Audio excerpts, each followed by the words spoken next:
चलिए आज हम लोग कक्षा 8 और 9 का मेंसुरेशन शुरू करते हैं। मेंसुरेशन में सबसे पहले देखिए घन और घनाभ। ठीक, घन में देखिए घन की पहली विशेषता देख लीजिए, इसमें सारे कोण या सारी भुजा बराबर होती है। मान लीजिए ए है तो ये भी ए होगा। ठीक, भुजा इसमें सभी बराबर होती हैं। घन में सारी भुजाएँ बराबर होती हैं। दो वर्ग से मिलकर बना होता है, ये वर्गों से मिलकर बना होता है। वर्ग में भी सारी भुजाएँ बराबर होती हैं, घन में भी सारी भुजाएँ बराबर होती हैं। ठीक, जैसे देख लीजिए पहला देखिए इसमें फलक की संख्या, फलक की संख्या कितनी होती है? 6 होती है। जैसे देख लीजिए क्लासरूम में, जिस क्लासरूम में बैठते हैं उसमें फलक देख लीजिए, चारों तरफ 4 दीवार हो जाती है।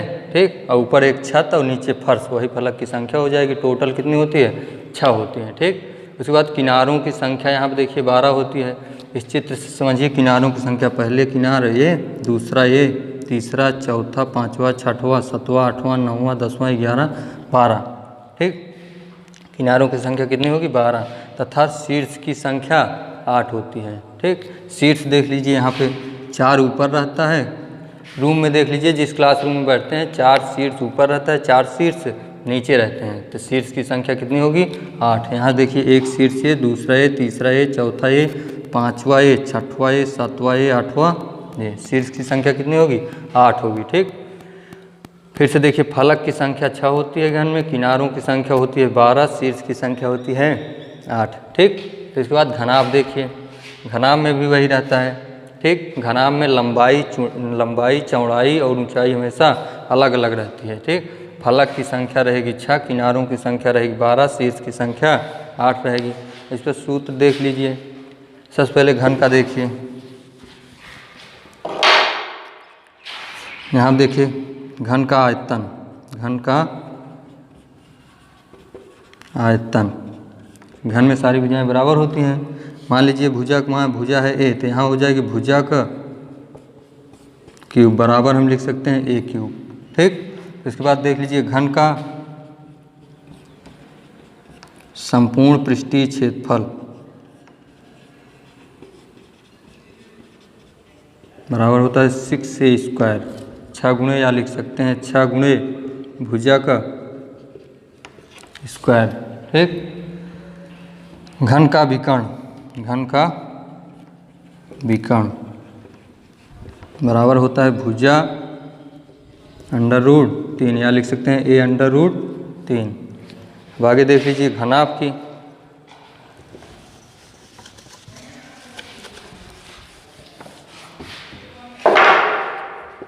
घनाभ में देखिए घनाभ का आयतन। ठीक, घनाभ का आयतन होता है लंबाई गुणे चौड़ाई गुणे ऊंचाई। इसमें लंबाई और चौड़ाई और ऊंचाई अलग अलग रहती है, L गुणे B गुणे H, या लिख सकते हैं लंबाई गुणे चौड़ाई गुणे ऊंचाई। ठीक, घनाभ का आयतन फार्मूला हो गया। इसके बाद घनाभ का संपूर्ण पृष्ठीय क्षेत्रफल, संपूर्ण पृष्ठीय क्षेत्रफल होता है 2 ब्रैकेट में LB + BH + HL। ठीक, घनाभ का संपूर्ण पृष्ठीय क्षेत्रफल होता है 2 ब्रैकेट में लंबाई गुणे चौड़ाई प्लस चौड़ाई गुणे ऊंचाई प्लस ऊंचाई गुणे लंबाई। ठीक, इसके बाद घनाभ का विकर्ण, घनाभ का विकर्ण बराबर हो जाएगा √L² + B² + H²।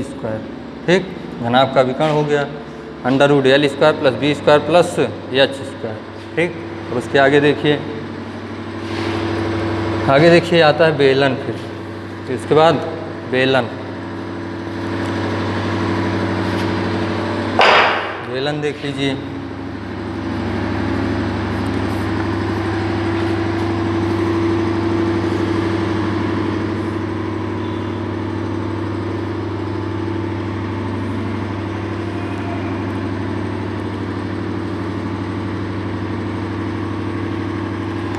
बेलन के जो दोनों के सिर नीचे होते हैं वृत्ताकार। मान लीजिए त्रिज्या r दिया गया है। ठीक, ऊंचाई मान लीजिए h दिया गया है, ऊंचाई h। इसका फार्मूला देख लीजिए, बेलन का आयतन बराबर हो जाएगा आधार का क्षेत्रफल आधार का क्षेत्रफल गुणे ऊंचाई। आधार देखिए किस आकार का है, आधार यहाँ पर देखिए वृत्ताकार आकार का है, तो वृत्त का क्षेत्रफल फार्मूला क्या होता है, पाई आर स्क्वायर। तो आधार का क्षेत्रफल हो जाएगा पाई आर स्क्वायर गुणे ऊंचाई कितना माने है यच, बराबर हो जाएगा पाई आर स्क्वायर यच। ठीक, आधार का क्षेत्रफल। अब यहाँ देखिए बेलन का वक्र पृष्ठीय क्षेत्रफल, बेलन का वक्र पृष्ठीय क्षेत्रफल, बेलन का वक्र पृष्ठीय क्षेत्रफल बराबर हो जाएगा आधार की परिधि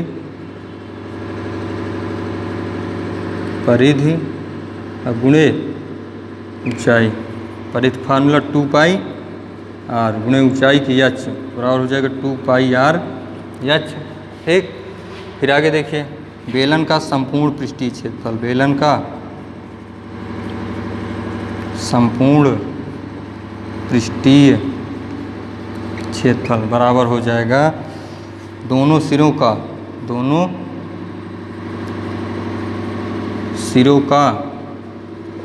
क्षेत्रफल, दोनों सिरों का क्षेत्रफल प्लस वक्र पृष्ठीय क्षेत्रफल, वक्र पृष्ठीय क्षेत्रफल। ठीक, दोनों सिरों का क्षेत्रफल हो जाएगा। यहाँ देखिए एक सिरे का क्षेत्रफल पाई आर स्क्वायर, दूसरे सिरे का क्षेत्रफल भी होगा पाई आर स्क्वायर, क्योंकि है वृत्ताकार।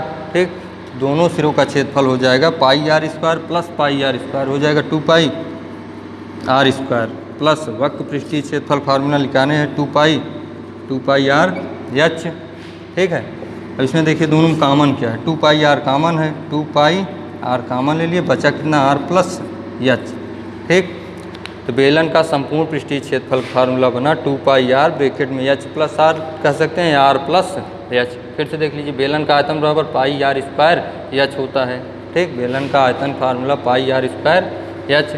अब बेलन का वक्र पृष्ठीय क्षेत्रफल, वक्र पृष्ठीय क्षेत्रफल यहाँ देख लीजिए इन दोनों सिरों का, यहाँ यही दोनों सिरे होंगे वक्र पृष्ठीय क्षेत्रफल। ठीक, आधार की परिधि हो जाए गुणे ऊंचाई, तो 2 पाई आर गुणे एच बराबर 2 पाई आर एच। संपूर्ण पृष्ठीय क्षेत्रफल मतलब दोनों सिरों का क्षेत्रफल, ये दोनों सिरों का क्षेत्रफल अब प्लस वक्र पृष्ठीय क्षेत्रफल। ठीक, दोनों सिरों का क्षेत्रफल प्लस वक्र पृष्ठीय क्षेत्रफल, दोनों सिरों का क्षेत्रफल फार्मूला 2 पाई आर स्क्वायर, एक सिरे का क्षेत्रफल फार्मूला पाई आर स्क्वायर, दूसरे सिरे का क्षेत्रफल फार्मूला पाई आर स्क्वायर, तो हो जाएगा 2 पाई आर स्क्वायर प्लस वक्र पृष्ठीय क्षेत्रफल मतलब 2 पाई आर एच। यहाँ पे 2 पाई आर दोनों में कॉमन है, 2 पाई आर दोनों में कॉमन है, बचा कितना आर प्लस एच। ठीक, अब आगे देख लीजिए शंकु,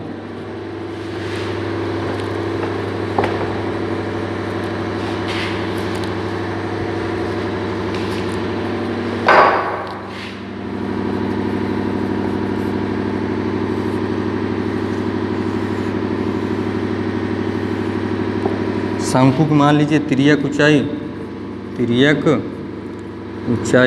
इसे कहते हैं तिर्यक ऊंचाई, मान लीजिए यल दिया गया है।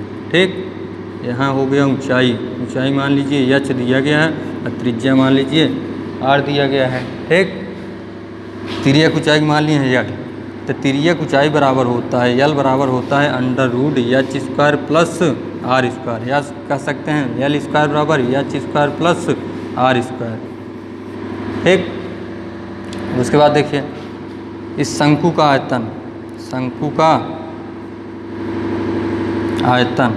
बराबर होता है 1/3 गुणे आधार का क्षेत्रफल गुणे ऊंचाई, तो बराबर 1/3 गुणे आधार का क्षेत्रफल क्या होगा, यहाँ भी आधार का क्षेत्रफल होगा पाई आर स्क्वायर, क्योंकि आधार क्या है वृत्ताकार है। ठीक, 1/3 पाई आर स्क्वायर गुणे ऊंचाई कितना है यस, तो बराबर हो जाएगा 1/3 पाई आर स्क्वायर एच। ठीक, फिर उसके बाद देखिए शंकु का वक्र पृष्ठीय क्षेत्रफल, शंकु का वक्र पृष्ठीय क्षेत्रफल बराबर होता है पाई आर यल, शंकु का वक्र पृष्ठीय क्षेत्रफल होता है पाई आर यल। फिर उसके आगे देखिए शंकु का संपूर्ण पृष्ठीय क्षेत्रफल बराबर हो जाएगा वक्र पृष्ठीय क्षेत्रफल प्लस आधार का क्षेत्रफल, ठीक, ऊपर लिख देते हैं यहाँ पे। वक्र पृष्ठीय क्षेत्रफल कितना होगा, पाई आर यल प्लस आधार का क्षेत्रफल पाई आर स्क्वायर, दोनों में कॉमन कितना है, पाई आर कॉमन है, यल प्लस आर बचा।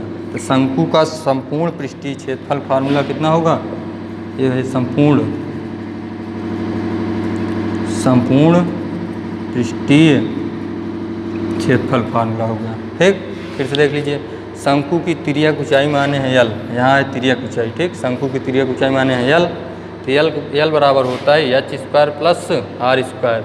मान लीजिए यहाँ पे त्रिभुज से मान लीजिए ना ओ ए बी, यहाँ देखिए त्रिभुज ओ ए बी में, ठीक, यहाँ देखिए कर्ण मान लीजिए यल, तो कर्ण के स्क्वायर बराबर क्या होता है, कर्ण स्क्वायर बराबर लंब स्क्वायर प्लस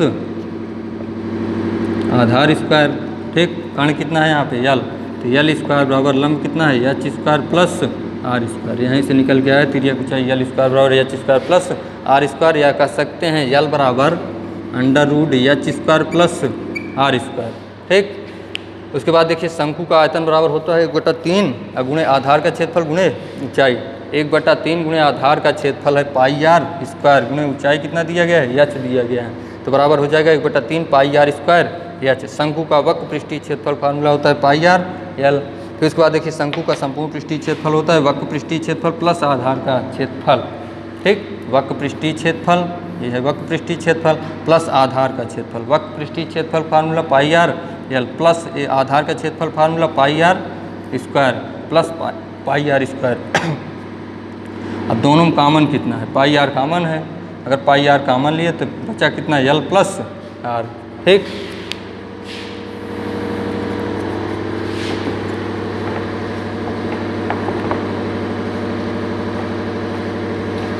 अब आगे देख लीजिए कुछ सवाल इस पर, जैसे मान लीजिए सबसे पहले देखिए घन पे,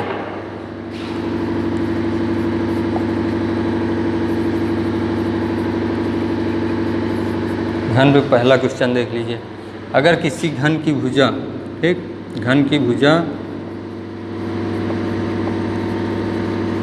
बराबर 5 सेंटीमीटर दिया गया है, अगर किसी घन की भुजा बराबर 5 सेंटीमीटर दिया गया है तो घन का आयतन पूछेगा इसमें, ठीक, और विकर्ण पूछ लिया। अगर ये दो चीज़ पूछ लिया, घन का आयतन तथा विकर्ण, या पूछ लिया संपूर्ण पृष्ठीय क्षेत्रफल भी पूछ ले रहा है इसमें, संपूर्ण पृष्ठीय क्षेत्रफल, ठीक, 3 चीज़ पूछ रहा है इसमें। सबसे पहले घन का आयतन देख लेंगे। आयतन फार्मूला होता है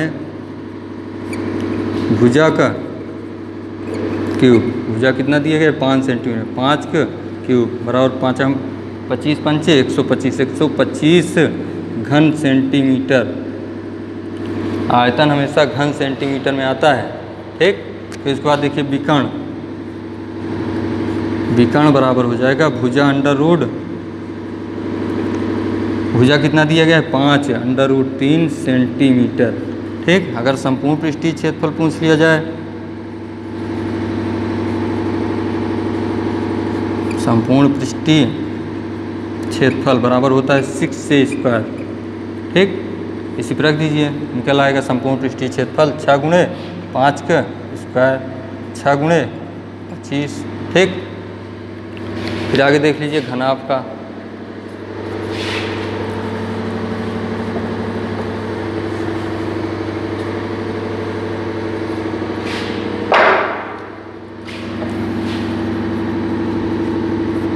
अगर किसी घनाभ की लंबाई दे दिया जाए 5 सेंटीमीटर, चौड़ाई दे दिया जाए 3 सेंटीमीटर, ऊंचाई दे दिया जाए 2 सेंटीमीटर, ठीक, इतना चीज़ दिया रहे। अगर आयतन पूछ ले रहा है, आयतन, तो आयतन फार्मूला होता है घनाभ का आयतन फार्मूला होता है लंबाई गुणे चौड़ाई गुणे लंबाई गुणे चौड़ाई गुणे ऊंचाई। लंबाई कितना दिया है 5 गुणे 3 गुणे 2, ठीक, 5 3 15 दूना 30 सेंटीमीटर क्यूब, ठीक। यहाँ देखिए 5 सेंटीमीटर, 3 सेंटीमीटर, 2 सेंटीमीटर, आयतन हमेशा सेंटीमीटर क्यूब में आता है, आंसर होगा 30 सेंटीमीटर क्यूब। अगर विकर्ण पूछ लिया जाए, विकर्ण वाले फार्मूले पर रख दीजिए, अगर संपूर्ण पृष्ठीय क्षेत्रफल पूछ लिया, संपूर्ण पृष्ठीय क्षेत्रफल वाले फार्मूले पर रख दीजिए। बाकी के सवाल कल बताएंगे।